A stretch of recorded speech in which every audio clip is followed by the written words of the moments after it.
আমাদের নিরাপত্তা আমরা দেব,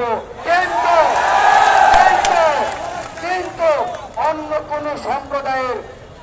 কোন সম্প্রদায়ের মাধ্যম থেকে আমরা নিরাপত্তা নেব না।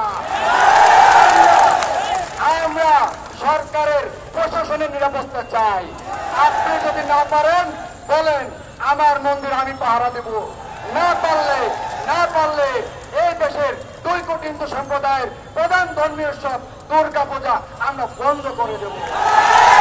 আপনারা যদি নিরাপত্তা দিতে না পারেন আমাদের বলেন, আমরা আন্তর্জাতিক মহলের কাছে যাব।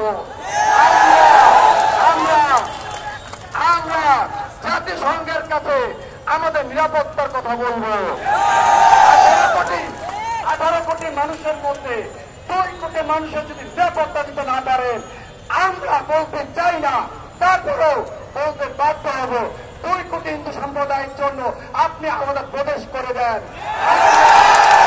আমাদের নিরাপত্তা আমরা দেব। কিন্তু স্বাধীনতার 53 বছর পরে আমরা আর কোন ভাসলামি রাষ্ট্রের পক্ষ থেকে সহ্য করব না। আমাদের দেয়ালে পিঠ থেকে গেছে। আমরা যদি বেলা 2 কোটি আবার রাস্তায় নামি একটা কথা বলতে চাই, দেশ কিন্তু স্বাধীন একবারই হয়, গণঅভ্যুত্থান কিন্তু বারবার হয়। চলবে না। যদি ভুলে যান তাহলে আমি মনে করব বেকার স্বর্গে বসবাস করবে। আমরা যদি মনে করি এই দেশে 53 বছরের মধ্যে যদি কোন শান্তিপূর্ণ সম্প্রদায় থাকে সেইটা হচ্ছে হিন্দু সম্প্রদায়। আমরা এই দেশের ভূমিপুত্র, আমরা এই দেশের রাষ্ট্র বিরোধী, সংবিধান বিরোধী এমন কোন কাজও আমরা করতে চাই না।